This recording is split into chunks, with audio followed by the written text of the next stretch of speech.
All right, I think we're live, y'all. Nice. Yay! Yeah, yeah. I don't know you folks, all of you. Okay, let me introduce you. So, first of all, we got Lexi, who's in a band called The New Respects. She's coming to us from Nashville.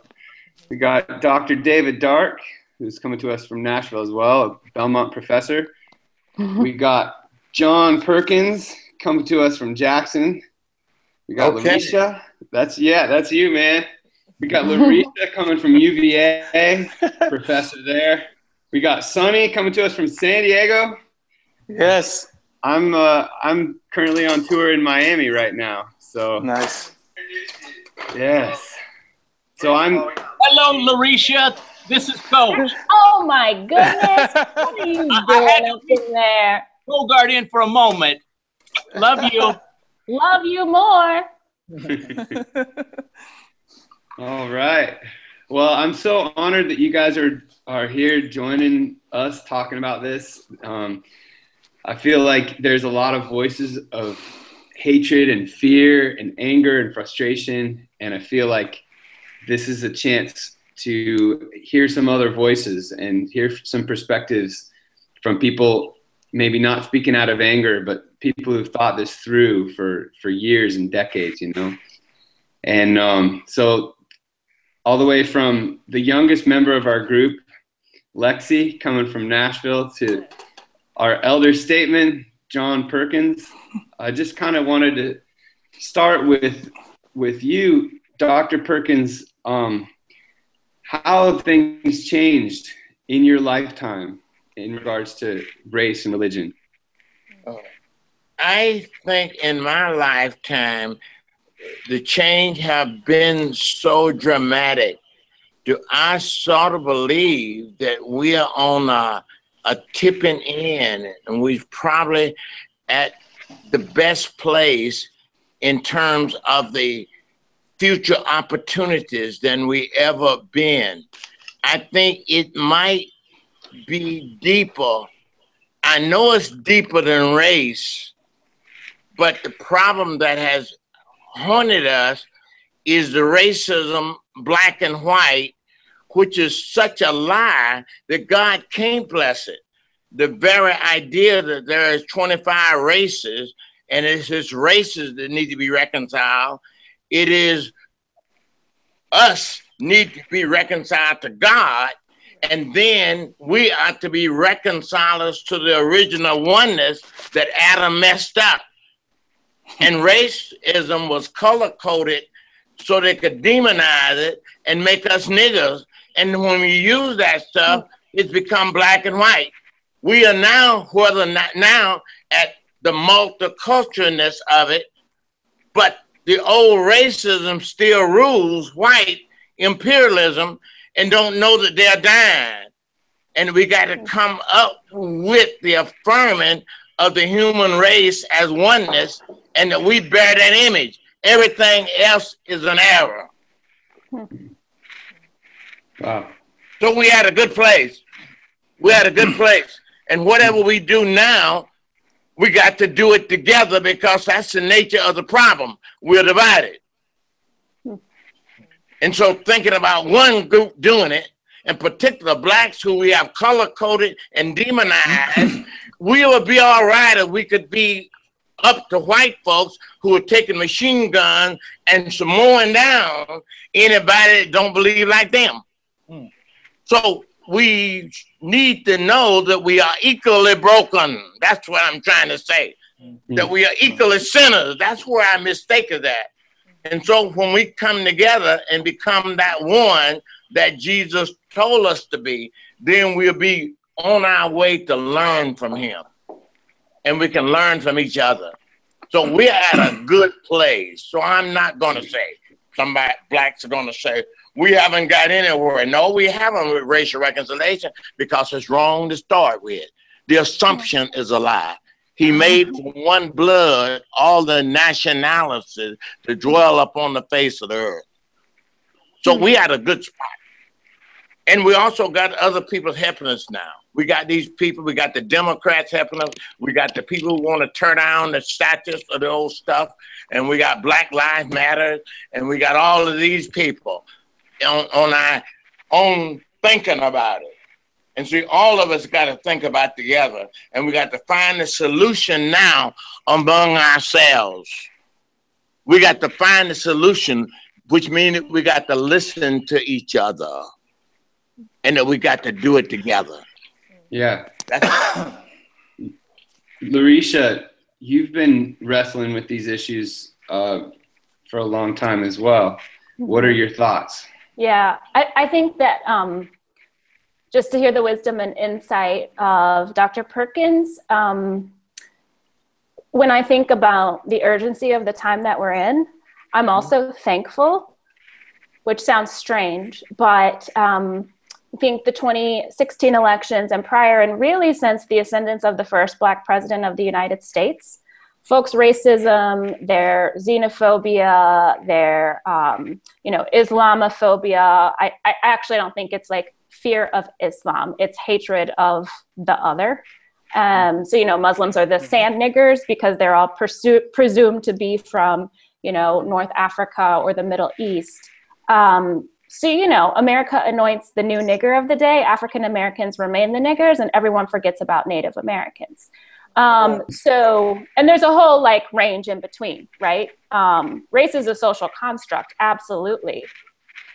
And I also think it's important, yes, to spiritualize and humanize everyone. And I like to say re-imago deify people.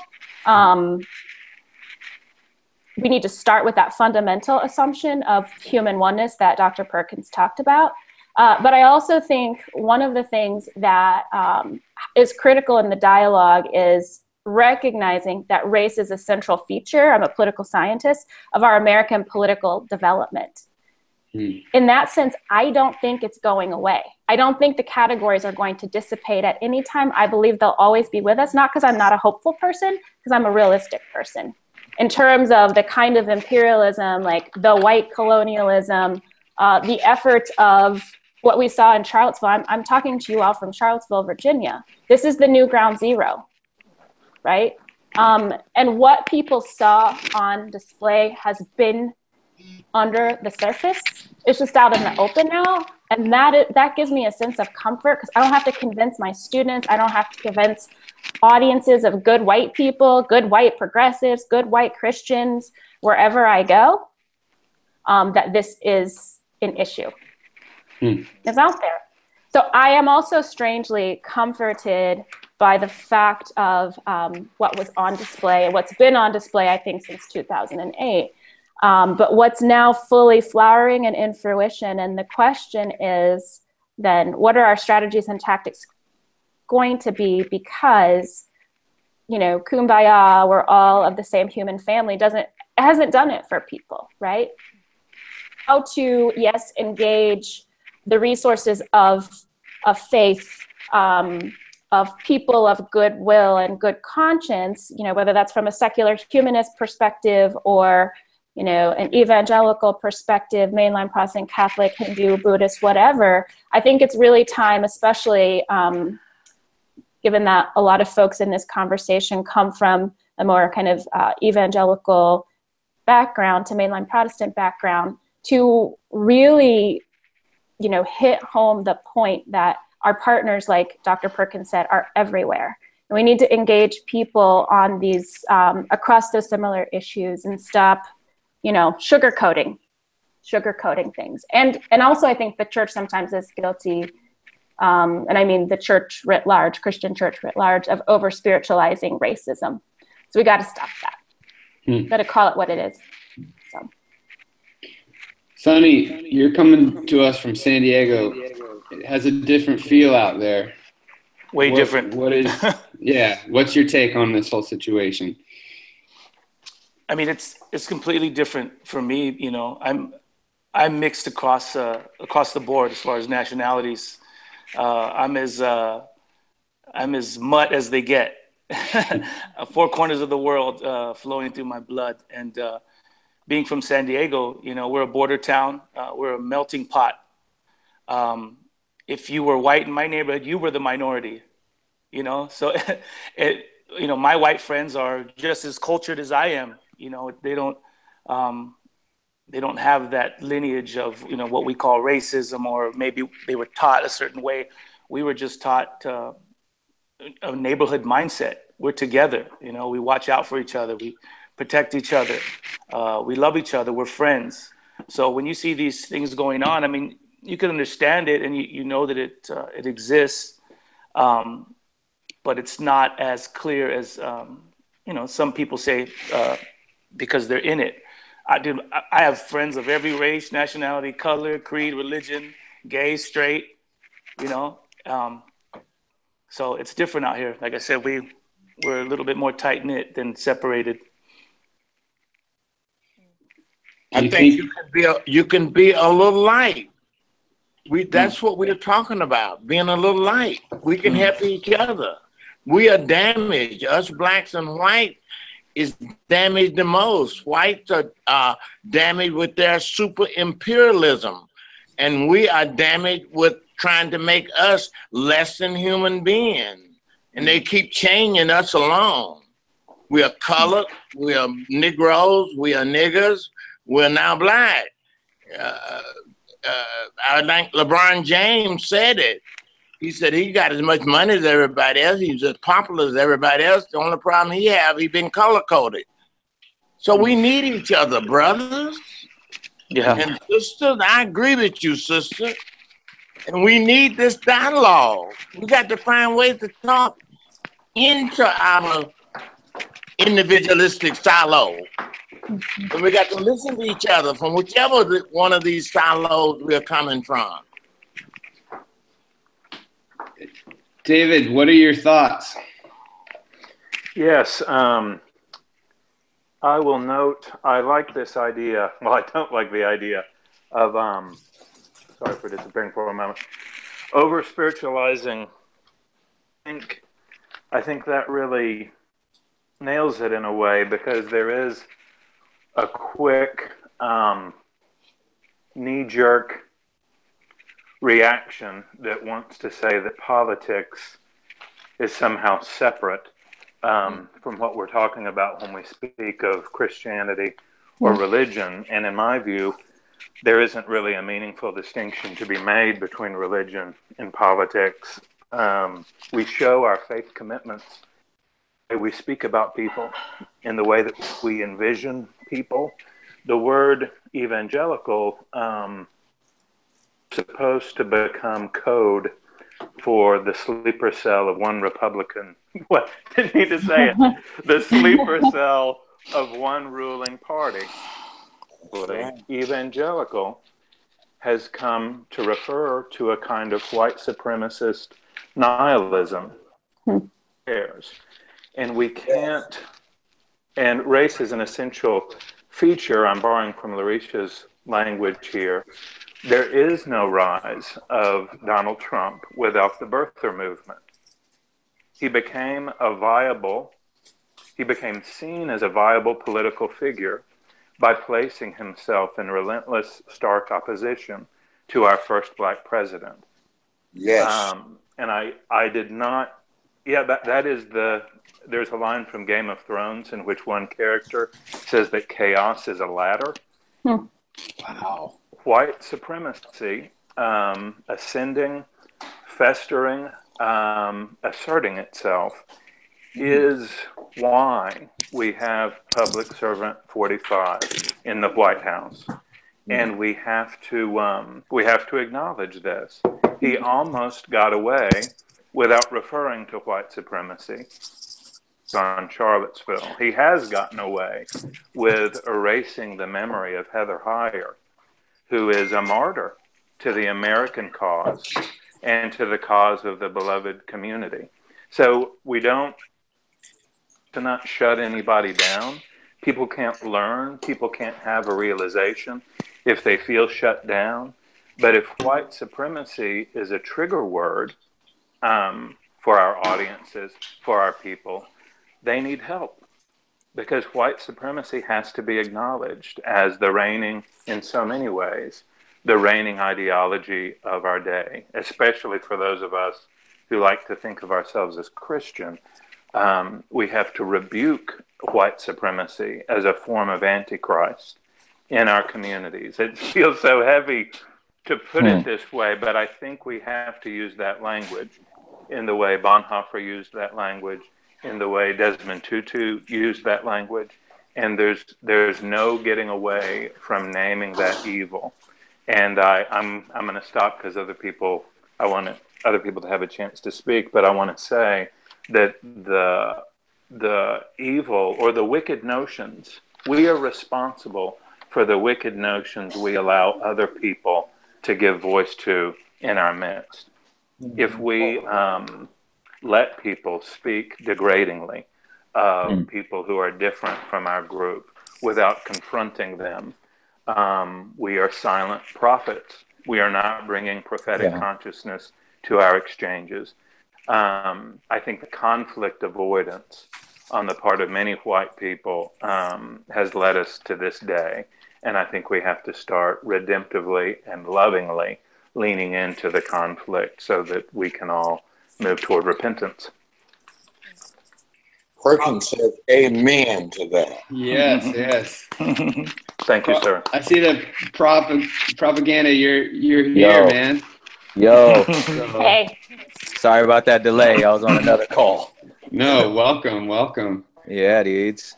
Join in. Tell us what are your thoughts? We're just kind of starting this whole thing off. Yeah. Well, I missed some of it. I caught some of Dr. Perkins's genius, and then all of Mr. Dog's genius. Can y'all hear me though? Yeah. Yes. Okay, just making sure. Yeah. So I don't know totally what's been covered, but I think kind of bouncing off a couple things I did hear. One is the idea that like evangelicalism is actually another thing, like that's not the faith. You know what I'm saying? That's like whatever that is, it's not the faith. You know what I'm saying? Yeah. It's a voter block. It's a ideal that has been incredibly convoluted, like you said, with nationalism and white supremacy. And might I add, actually a very brilliant piece of marketing and strategy from day one of the nation to somehow convolute the concept of God and country rather than God and neighbor, which is what the scriptures teach. So when you convolute those two, and it's funny, even the very example that Jesus gives when he says, when they go, oh, you should love your neighbor as yourself. And he goes, well, who's our neighbor? And he goes to someone from another nation that they had racist feelings towards. You know what I'm saying? When he goes, yeah, that's your neighbor. And that guy is the one that behaved more like the scriptures. You know what I'm saying? So just the brilliance of the evil brilliance, if you will, to move a conversation from God and neighbor to God and country, I think has been, again, since day one. Secondly, I would say that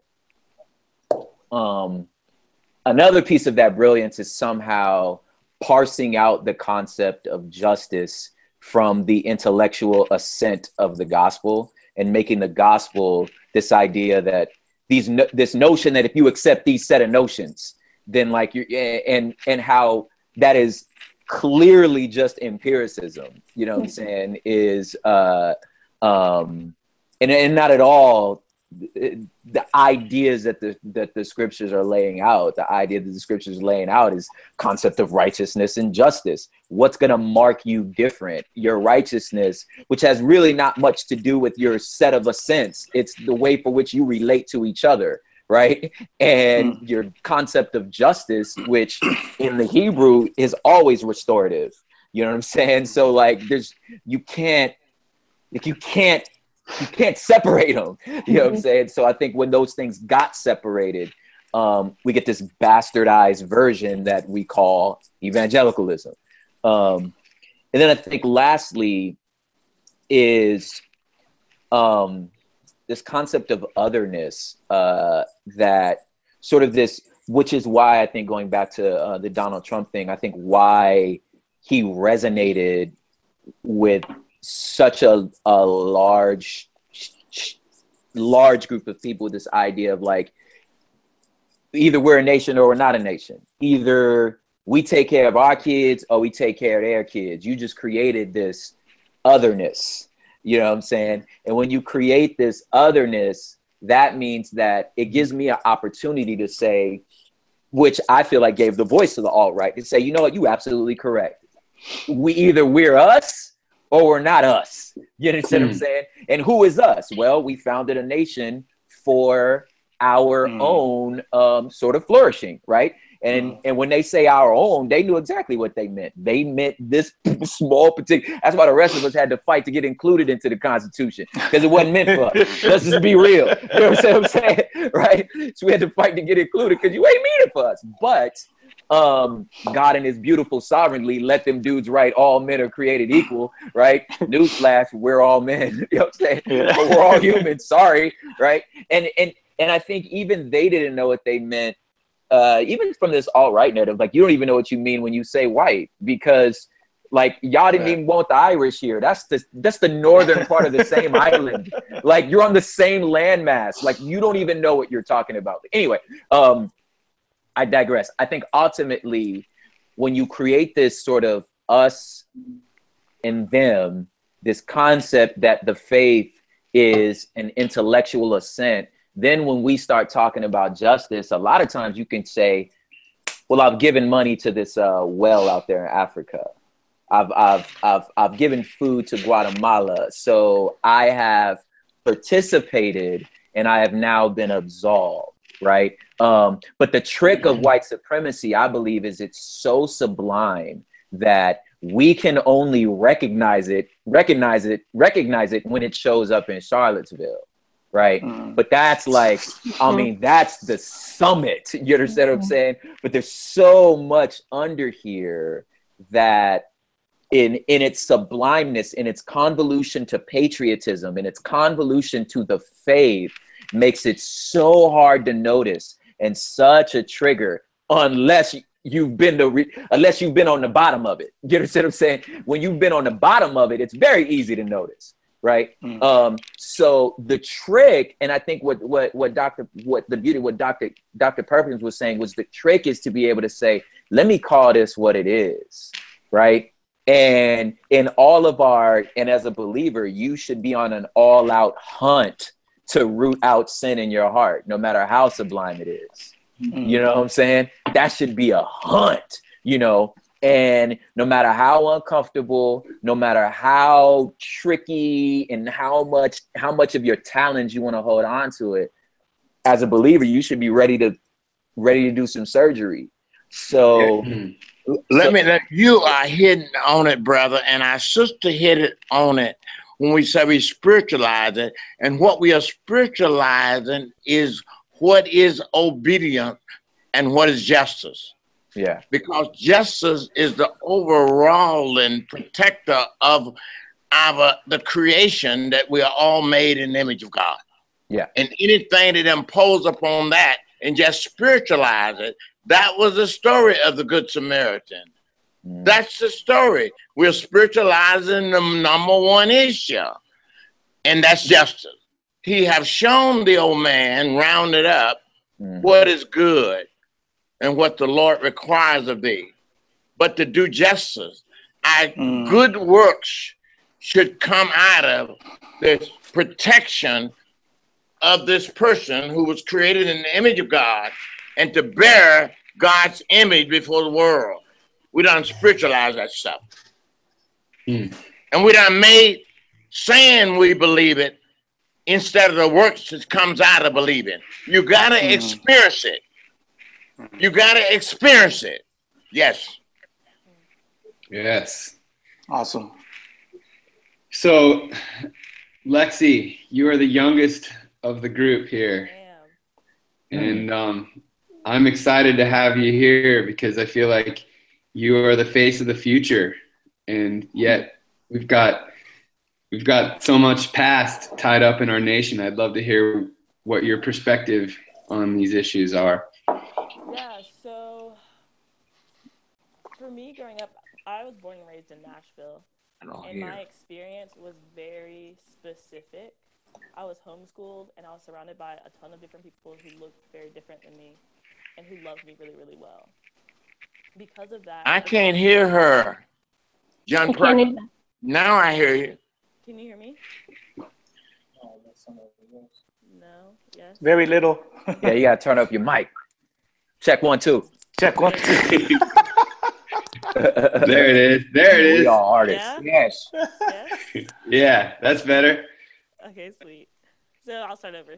So I was born and raised in Nashville, and I had a very specific experience. I was homeschooled. I was surrounded by people who looked very different than me, but who all loved me really well. So I grew up with this concept of like, maybe racism doesn't exist. And I remember having conversations with my parents, like, that was your time, it doesn't happen anymore. Mm-hmm. Until I was faced with it on a very extreme level. And then with everything going on in the news, I was like, oh, wait, this is not only, it doesn't only exist, but it's still very bad. And that for me can be a very overwhelming thought. And I had to step back and say, okay, like, what do I know? And what I know, like what you guys are saying with the spiritual issue, is that it's not only the idea of white supremacy, it's the idea of pride. It's not only us being like outraged and having anger, but like that's pain and that's hurt. And for me, I know how to deal with that. And so when I see someone who sees themselves as like better than a group of people for whatever reason, then I know that's pride. And like for me, I look at that like a C.S. Lewis quote that I know. It was saying like, I don't believe in God, or I believe in God like I believe in the sun, not because I see it, but because by it I see everything else. And so I choose to step back from that perspective and say, okay, how does God see the situation? Not because it's not real or it's not painful, but because I have to see it from that way. And so when I'm looking at this pain, like I can see the pain of my brother who is a black man in America, and I can feel that, but I can't then operate out of that. And so for me, I look at everything and say there is a problem, and the root of that problem is pride, and the root of that problem is pain, and the root of that problem is brokenness. And when I know that, then I can easily go to like, and I know how to fix that, like, because I know who God is, and I know who he created me to be. I know who he created them to be.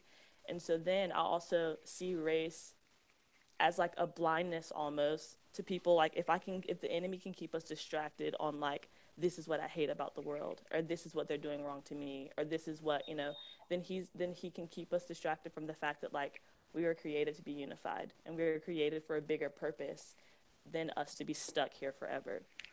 And so I have to change my perspective from this issue is the end of the world, or like this has to be it, but like what if this doesn't exist? Then what comes after that? And that is my purpose. Like the unity that we can have together is my purpose, and the beauty that comes from different people and different races is my purpose. Not to say that this doesn't exist, because it does, and it's painful and it's hard, and it's something that we do have to face, but it's not the entirety of what we're facing, and it's not the end of our road. That's beautiful. Thanks, Lexi. That's beautiful, beautiful. I also would add that. Oh, sorry, go ahead. No, I was going to ask you a question, so please go ahead. Well, I was going to say part of when I was talking about evangelicals specifically over spiritualizing racism, I do think there's an individual component, but there's also a more collective, structural, and systemic component to how racism plays out. So the 81% of white evangelicals who voted for Donald Trump, who is not an avowed racist, but a racist nonetheless, who not only propagated, but put money behind. And the birther movement is not just that Obama wasn't born here, that Obama is Muslim, and that despite his own Christian testimony of coming to Jesus in Chicago at Trinity United Church of Christ, by his own testimony, before he ran for president, like he didn't just get Jesus when he ran for president like a lot of folks do, right? Like John McCain did, right? Uh-oh. Hello. So I'm just putting it on the table that, and like when Donald Trump apparently did to Timothy or whatever he said. Anyway, what I want to be clear about as a professor of politics, that as Christians, righteousness and justice are not separate issues. If you got one, you got the other. Yeah. Yeah. You should be embodying justice, which means what, in my estimation, I ain't the theologian or the preacher here, I'm the political science professor. When Jeremiah, the prophet, says, when the righteous prosper, the people rejoice, it means that the vulnerable, the hungry are not hungry. That's the one. Yeah. Government doesn't have to do welfare because the church effing does it. Sorry, not sorry. It means we do it. Because it changes the whole calculus of public versus private, civic versus government, right? We don't have these contests about who's gonna do it. Because when the righteous prosper, when the righteous are righteous, justice flows down like a stream. And the 81% can't mince words, right? The 81% self-identify as evangelical, don't think they're racist in their heart, okay? They say, I don't evince, I like Black people. I've never had one over for dinner, but I have one Black friend on Facebook, or brown friend, or Asian friend. So I'm talking about the systemic nature and the collective nature of sin, for which none of us, so if we want to talk about it as sin, like let's talk about collective sin, not just individual. So I think that what I've seen in my time in evangelical institutions that I think is sending the world to hell in a handbasket is this overemphasis on individual sin. And I totally agree with what Alexis said about having to examine our hearts, because the hard work of doing justice and being on the front lines, the folks on the front line in Charlottesville examined their hearts and said, I am willing to die for what is right and good and true and beautiful. Yeah. And the only way you can do that is to be convinced. Do that every day. You got to, you are so right. You got to live like that day by day. That's what Paul meant when he said, I die daily. My own thinking that I believe the word without having tested it and obeyed it. You only believe it after you obey it. Come on. That's the evidence. Yeah. Yes. Come on. I agree with you. Only thing, you can speak it in English, and I can't speak it in English because I speak it in Ebonic. But I'm so glad to have you speak it in English. No, sir. You speak very well, Dr. Perkins, and you have for a long time. We're all here because of your clear speaking about justice. So. Cato in there. Come on. Mind if I throw in? Okay. I think actually both of y'all are talking about powerful things that kind of remind me of one of my favorite books. Is called The Sacred Canopy. I don't know if okay, dope. So you already know what's up. But yeah, just this idea that like our creation myths in the sense of stories we tell ourselves that shape identity.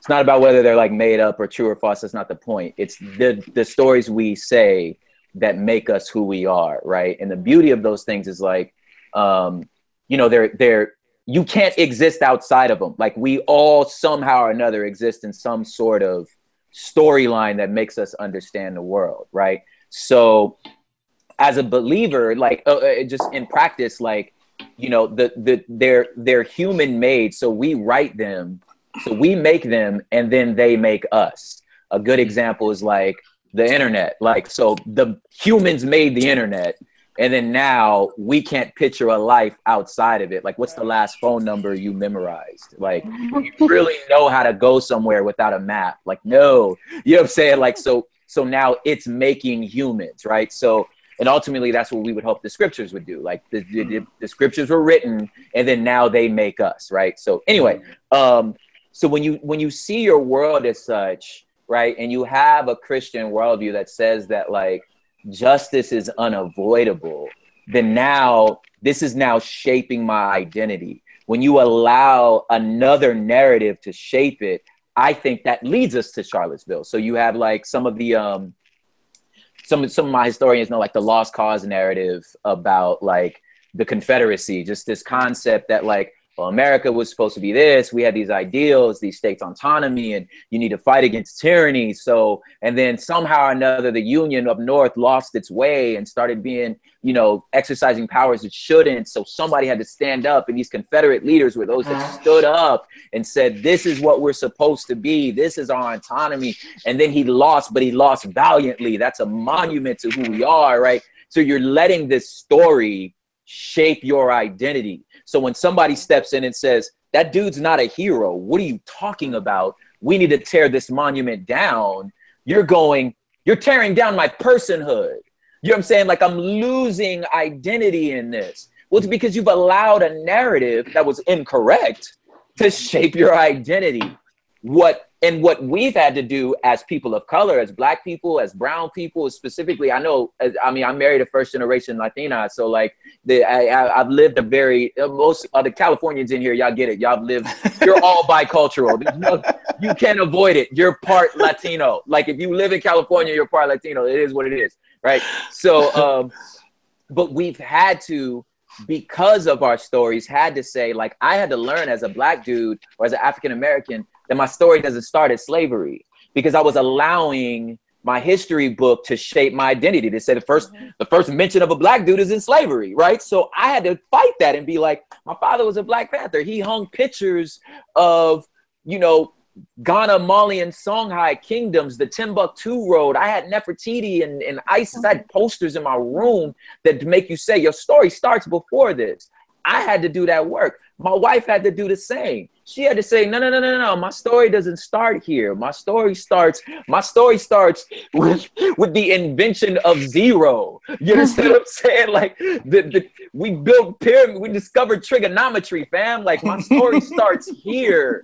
The Mayans, like, you know what I mean? So when you understand that, and then you can fast forward and sit in a place that says, my identity is shaped by something greater. And then when the Father comes in and redeems all that, I don't lose my Blackness. My Blackness is a part of the story. You don't use your brownness. Your brownness is a part of the story.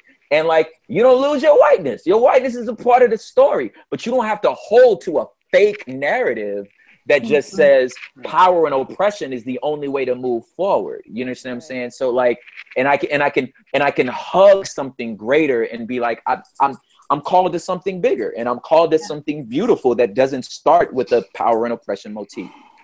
Yeah. Beautiful. Amen. That's awesome. So, Sonny, so you've been playing music at least as long as I have, maybe longer. And how do you feel like music plays into this narrative, this, like, what we're talking about here? Well, let me correct me if I get off track. I just wanted to kind of add a little bit to what you guys are saying. It's awesome, and I think everything that's been said, even on an intellectual level, is awesome. And Pop was saying, you know, where our story starts here. But ultimately, for me, we all come from different backgrounds. But you know, my spiritually, my story starts when I discovered Jesus. That's it. It's the not this thing we call Christianity, evangelism, all these things. I get it, and that's a whole different topic. You know, we can go off, and a lot of times it leads to that bitterness, and it leads to that frustration when we talk about our church. And because one of the things I hate the most is using the God card. Yeah, I call it what it is. You know what I mean? Let's not hide behind who pulled the God card first, so their point sticks, and they just get to, you know, they get to speak their mind, and everybody else has to listen because they pulled the God card out before we could. Yeah. And that bugs me. It bugs me, and but it's made me bitter in the past towards our own church, towards our own faith, and that's why, for me, it's always just about Jesus and where Jesus found me, and that's in the gutter, and all my sin and brokenness, and just to go back to starting fresh, you know, when Pop, I think it was Pop that said, you know, when God said, you know, love God with all your heart, mind, and soul, and love your neighbor like you love yourself. If we could just follow that one rule, how different things would be. And it's almost like you've seen Jesus do all these things and he's with his boys and you've seen all this stuff. And it's almost like he knew you guys are going to forget all these amazing things, what I did and the miracles and you heard God's voice and all these things. You're going to forget all that stuff. But if you could do this one thing, and for me, because we can debate and there's this intellectual debate, but for me, I'm a doer, and I kind of relate that to, like you said, more of on the musicianship side. It's more of a connection with people. I won't, as much as I want to learn, I'm learning from every single one of you. I'm more of that people person. I'm more with starting with the individual. And I think music allows me to have that connection with somebody. And hopefully, and I do believe on a broader scale and in a bigger arena, but at the same time, I'm even with my faith, trying to apply my faith. I don't want to argue with people. I don't want to, I just want to do it. I want to be hands-on. I want to be like Jesus. I want to love that individual, no matter what their story is, because I believe that the story does start fresh with forgiveness and brokenness. True brokenness leads to true forgiveness and true righteousness. And then we start from there, because everybody has their own truth. That's another thing I hate. Well, this is my truth. I got to stick to what I know. This is my truth. I can't stand that. There's only one truth, and we know that. But it's so spread out in different arenas. And again, being simple, I can always just go back to where Jesus saved me, and being filled with His Spirit and loving God. True love leads us to love one another, despite the history, despite. I mean, we all know that exists, and I'm not smart enough to debate all that stuff. And I come from a homegrown, like I said before, I came from a homegrown where, dude, we fought for each other. I mean, and if there was someone that came against what we thought was right or what we stood for, then you fought against that, you know? But coming to know Jesus is just me trying to love those that are around me, and not, it was said earlier too, not caving into this idea, of what Christianity is supposed to be, and this history. But it's when we're in love with the Lord, and when we live a life of gratefulness and brokenness, then we love the person that's next to us. And me, I battle every day with, because even people that you respect, whether it's theologians or it's pastors and men of God, and then there's always something that comes in that always challenges your heart with, like, man, I don't really, am I okay to question that? He said something about this, or he said something, or I know these men of God that I believe that are, they're Bible scholars and they're theologians. Yeah, they voted for Trump, and they're saying this, and so you got to sit back and question a lot of this stuff, but ultimately that's me going before the Lord in my word and in my prayer life and asking God, teach me. Yeah. I want to be a student of all these things, but at the same time, I want to lead with your love, with your grace, with your mercy, and I want to be like you, But not to get off hand, but again, being just in music, I just believe it has that one-on-one connection with somebody, and that's after 26 years. I'm not really a performer. I love all that stuff, but my greatest moments are the ones when someone approaches you and says, hey, your music changed my life, or, hey, I know that you love Jesus. Tell me about it. And it's the only reason why I keep doing it, because I'm tired. I'm listening to you and I'm just excited. There is something to just knowing God and that need for forgiveness and repentance central to the biblical story. And however you get there, to know God and to seek forgiveness of sin, I think it's knowing the bigness of God and the bigness of God that He can forgive our sin. Yes, sir. Because we're going to feel that sense of brokenness. Yes, sir. Redemption isn't for the black man, the brown man, the white man, just alone. It's for all of us. And when you can relate to that story of Jesus, I don't. Again, it's ignorant for me to say I don't see color, or I don't see gender, all this stuff. But I'm loving the person that's next to me. only because, not even because I'm commanded to, but because of that brokenness and that gratefulness towards God, where it's like, I love you, man. Yeah, you have a past, we have a story. You might believe this, I might believe this, but at least I could start like this, a dialogue, a conversation, because regardless whether I agree with you or not, I love you only because God has shown me that love. So you'll never take that. You'll never stop me from loving you, whether I agree with you or not, you know? And it's not whether I'm right or you're right, or, you know, I'm wrong. I love you in this moment only because of God's goodness to me. And because I've experienced it and I know it, I can only do my best to put that out there. And, you know, we try. As hard as it is, we try. And if we could start there, that's a good place. Yeah. Yes. Yeah. Yes. Dr. Dark, your face is popping up. Do you have anything to add to that? I don't think so. I will note, to return to the news cycle of every day, I do think of it as a kind of call to worship that we hear. I mean, a messed up call to worship. We have a man who says that if you wound one of us, you've wounded all of us. And then he praises acts of police brutality. And then he talks about killing the families of terrorists. And he calls for, I mean, in his descriptions of his own sexual assaults, those are an assault on the human form divine. And we have an opportunity to do the most evangelical thing of all, which is to repent of our silences. I should say I'm speaking for myself as a white man. These places where I've allowed people to speak degradingly of people of color, or of gay people or trans people, or people who are not documented Americans. We have to stand up, and it is a stand for Jesus, the prophets, the coming kingdom, the hope of the human species. Absolutely absolutely the love of God in every situation.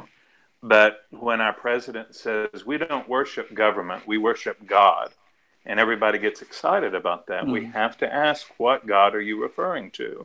Are you referring to the God who is known most fully in the teachings of Jesus and in the embrace of the foreigner? Or are you referring to a white supremacist God? Yeah. Because that is the base with which he has ridden a wave of mutilation into power. And we get to speak boldly and lovingly. Fred Rogers, Mr. Rogers' Neighborhood, reminds me that we demonize when we don't know what to do with our despair. So we don't want to demonize, but we have to confront the evils that are in power in this day, in this history of these United States. So help us God. So Amen. yes, indeed. Amen. Hallelujah. Yes. Lexi, so looking forward, what would you say to, you know, kids that are watching that are younger than you? Like, what do you feel like? Do you feel empowered? Do you feel like the future is redeemable? Does it feel hopeless? Does it feel despairing? Does it yeah. Well, first of all, can you hear me well? Yeah. Okay, sweet. Well, no, I don't feel like the future will ever be hopeless as long as God reigns, and so that is not an option. I think as far as living on this side of heaven, there's a lot of things that can be challenging to face. But first, our identity, our story, our hope has to be centered in Christ. And when that is our foundation, everything else is just moving forward. And so, yeah, are there challenges? Absolutely. Are there times that are hard? Are there things that I don't understand as a 22-year-old? Absolutely. And so I'm not claiming to have all of the answers, but the answer that I do know is Christ. And because of that, I can move forward in hope. And so then we express things like me being a musician. Art is my response to God and my response to the world. And so in the songs that I sing and in the way that I say things, I hope to bring truth to kids who are younger than me, to the people who are older than me, because as long as truth is spoken, it will be heard. And that's my only job. And so as long as I'm speaking of hope, if I'm speaking of truth, if I'm speaking of things that the Lord has already said before me, if I'm repeating the voice of God, then it's going to be heard. And then what happens after that is not my responsibility. But I can hope that I remind the kids who are younger than me, and remind people who are older than me to listen to truth and to repeat it. Because then it just keeps going and going. And then when we hear it, we start to live it out. And we have to choose to live it out.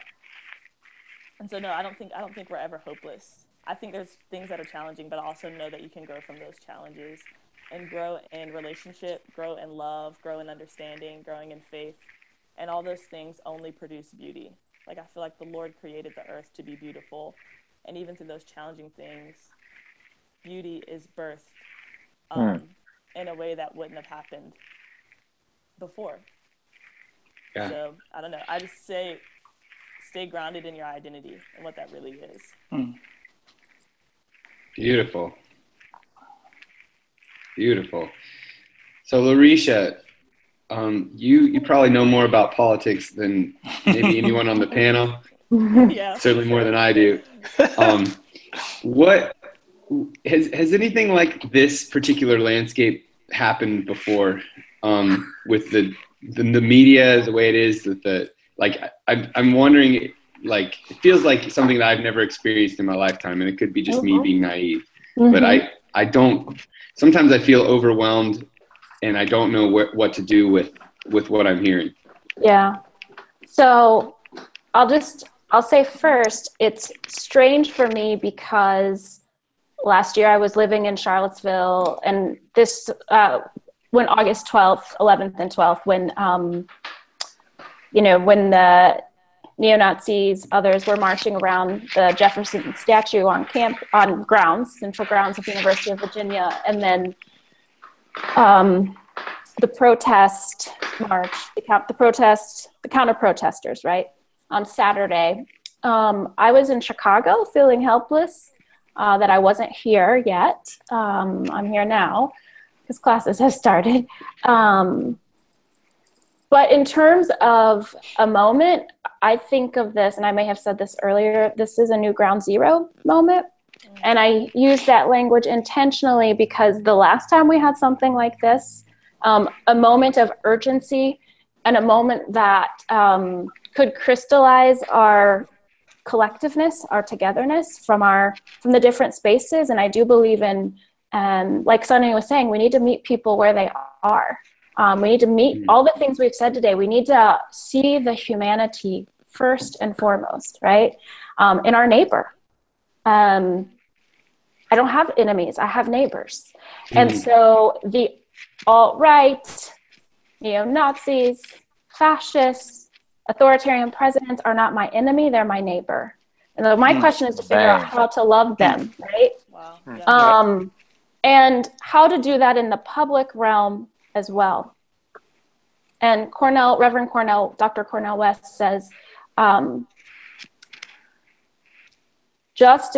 is what justice looks like in public.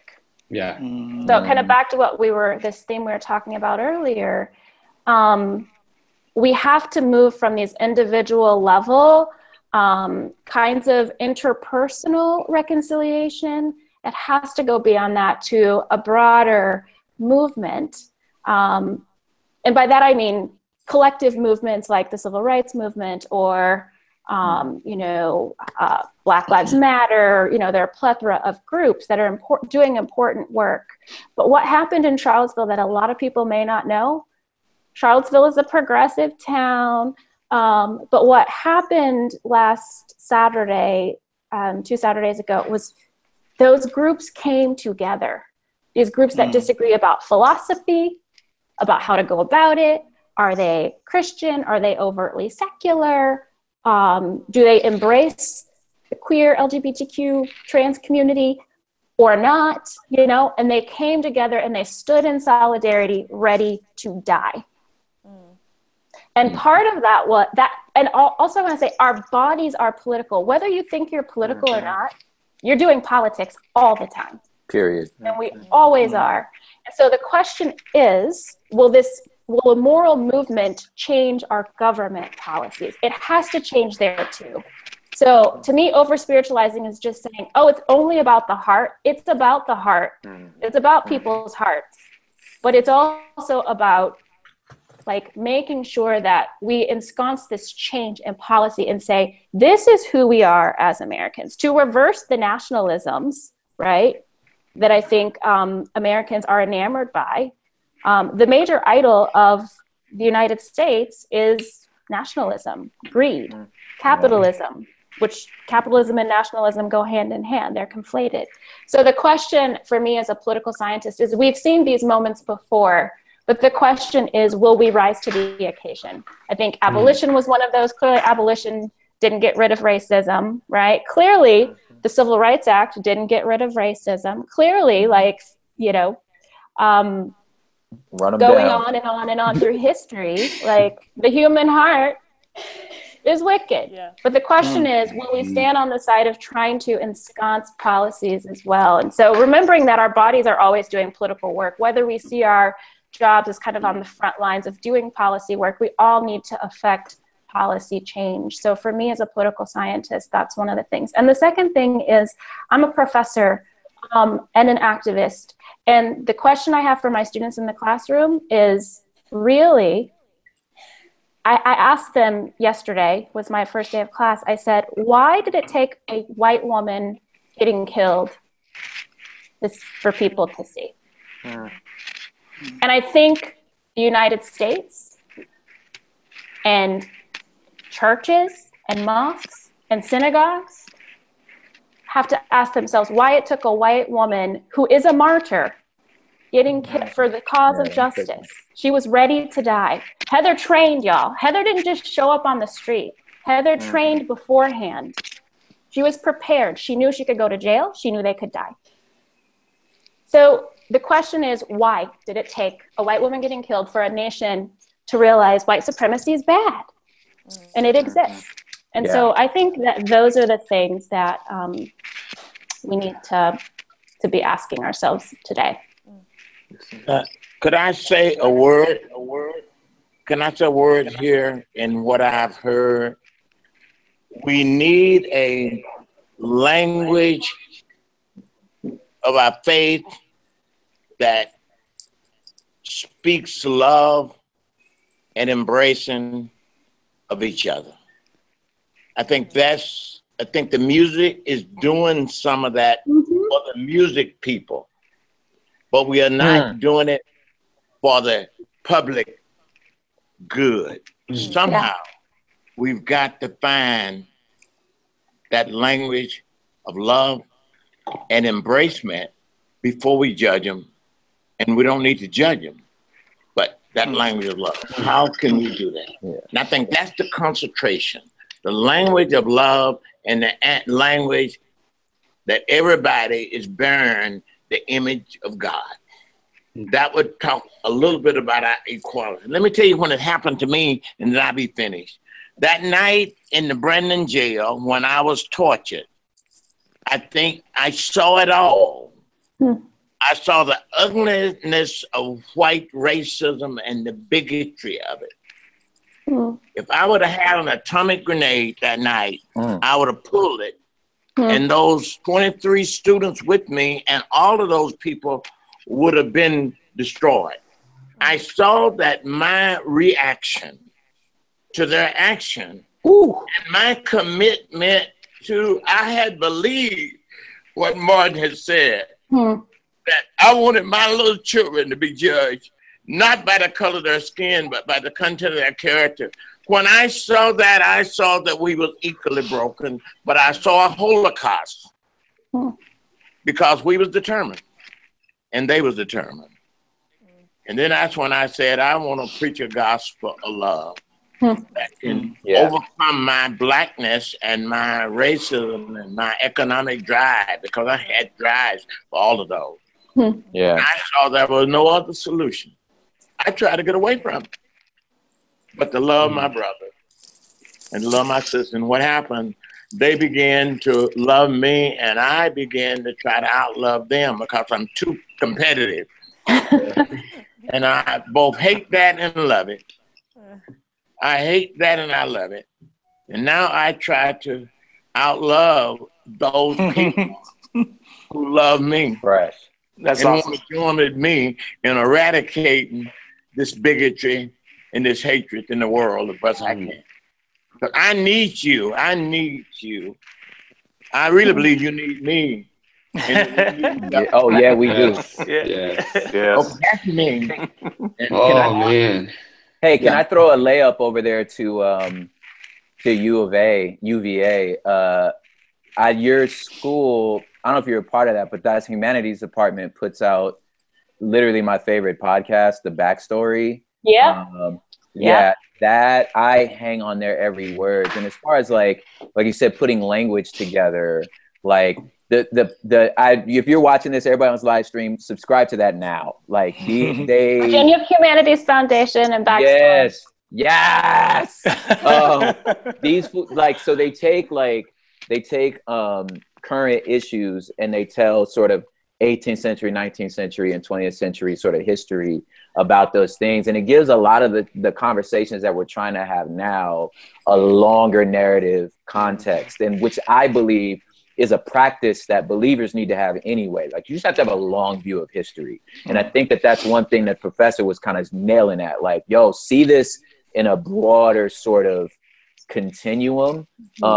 So for me, on the move forward piece, I think that like that has been very settling for me and very calming to know that I'm in one era that's in a continuum of many eras, and that we're not reinventing the wheel, that no evil has ever gone unpunished. There's nothing new under the sun, you know, and that has given me a certain amount of sort of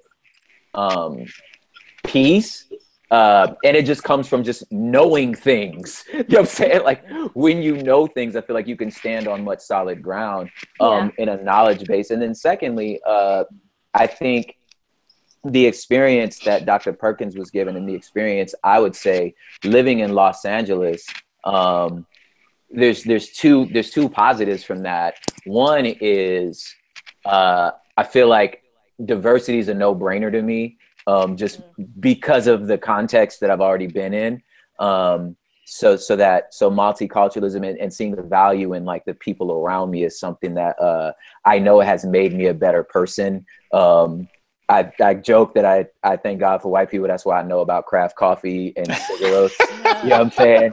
And, you know what I'm saying? If I wouldn't know, and white people can thank God for us because, you know, you can cook kale. I don't know why y'all is eating it for breakfast. Because it's green. And it's green.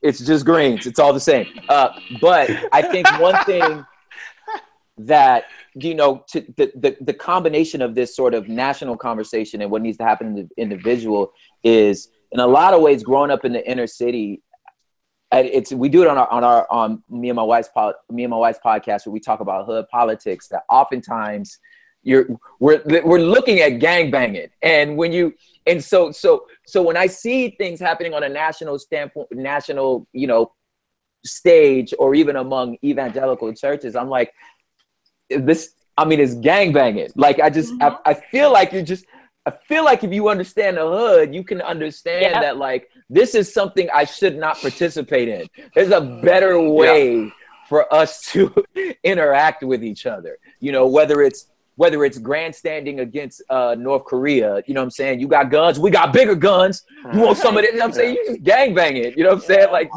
that's not the way you deal with bullies. You know what I'm saying? Like you don't deal with bullies like this. You know what I'm saying? And whether it's grandstanding over these national conversations, I'm important. No, I'm important. I'm in power. No, I'm in power. Like, it's just like, you know what I'm saying? Like, the city's big enough. Right. You know, the city is big enough for all the, you know, and then to try to like steal stories and say things like, hey, we're fighting this fight for you. You know, we doing this for you. I remember there was an OG in our street that name was Shannon. He'd be like, man, I'm patrolling these streets for you, homie. I want you to know, man, you can walk these streets. Like, fam, you're not doing this for me. You're not doing this for me. You know what I'm saying? Like, that's not what's happening right now. You doing this for you. you know, so, but there's a better way for us to love our neighbors. There's a better way for us to exist. So I feel like, and and I know it seems like a tangent, but I feel like there's the multiplicity of our voices together and saying like you said, you know, Professor, like we've seen this before. It's a new ground zero, but let's take our collective experiences and say there's a better way to answer this. Yes. Yeah. And we have to get in the gangster's head. Like, we have to think like the gangster to resist the gangster, y'all. We have to understand the gangster. I know your next move. You know what I'm saying? Right? Yeah. It's chess. It's total chess. But our move is love to the death. Yeah. Yeah. It has to be to solidarity to the death with our neighbor to the death. Love. That's another thing the hood taught me. Like, you know, where it's like there is nothing. This is one thing you learn. It's one thing you learn, and it's like by sheer fact that you were just born on my street. You've done nothing for me. We don't. By sheer fact of that, there is nothing you could do that could stop our solidarity. You are my neighbor, you my brother, and I'll ride for you regardless. No matter how logical or illogical it is, you are from my block. I'll ride for you. You know what I'm saying? This is just what it is. So I feel like when you bring that to the household of faith, just like the day I met John, we were backstage and it was like, there's nothing you can do, Foreman. There's nothing you can do. You know what I'm saying? I will always ride for you. You know what I'm saying? So like, cause I feel like this is something that I brought, that's part of my pre-Christ life that I brought into my post-Christ life, that I'm like, there's nothing you can do, fam. Your position will never change with me. You know? Yeah. The disappointing part was when I came into the Christ side, you expected it to be like that. Totally. Right. You know what I'm saying? And when it wasn't, you're like, wait a minute, why aren't we riding together? Why aren't we together in this? Yep. And that's something I'm navigating. I've been navigating through for a long time and trying to learn. But that was my mentality. We are this gang, not in a bad way, but we are together no matter what. And when I wasn't experienced that in my own church and in my, Christian family, it causes you to question a lot of things, and it causes you to draw closer to the Lord and say, why are we so dysfunctional? Why are we so messed up? And there is all these things going on both sides. And so again, learning, as we said, to lead in love and try to learn these things and grow from it and not repeat a lot of the nonsense, but that's right on. Yeah, for sure. Well, I'm so honored that we were able to have this, and every single one of you guys, I value your time so much. We've been at it for an hour, and I want to see if we can end it so that everyone can get back to work doing the amazing, incredible stuff that you guys are doing. And Prop, I'm thinking, since Lexi and Sonny and I, we hide behind guitars. Do you have a poem or anything that you could lead us out with? Oh man. Okay, yeah. Let's see. I mean, if you're gonna ride for me, I'm just gonna put you on the spot. Yeah, I know that, dog. Like, you just caught my heart right now. I'm from the hood now. I have to. Yeah. Let's see. And now, you oceans, you mighty blue tides, tell us your stories. Spare no punches, hold no details. Your legacy, it's as curious as dark matter. For the heart of a woman, you sunsets, show me no mercy. Tell us how we made you proud and we failed you in the same breath. How hands that lay waste to hopes and dreams can be shapers of epic destinies. How every triumphant march is chock full of Achilles' heels. How our heroes are flawed and fallen. How life is funny, it's fast, it's slow, it's frustrating, it's long suffering, it's patient building. How life is good, it's bad, it's both and, it's either or. You boneyards remind us that we are animated dust. And so is the pedestal I put my mama on. And the platforms we use to reach these ears and sit in these hard drives. Remind us that we are not so different. We sit at the same table. Yeah. And teach us to pay attention to this moment, and please keep us at home. Amen. Beautiful, brother. Beautiful. Hey, thank you. Yes. Rob, thank you. Thank Yeah. you, everyone, for your time. Thank so you. honored you, to John. be able to have this dialogue. Yeah, God bless you all. appreciate y'all. God bless America. God bless Yes, sir. the Love y'all. entire human species, right? Love Yeah, y'all. Come on. Amen. All right, y'all. Let's do what Dr. Perkins said in Out Love. Out loud. Out love. Out loud. There it is. That's All right. what's up. Love Bye, y'all. everybody. Bye. Bye. Bye. Bye. What a great dialogue.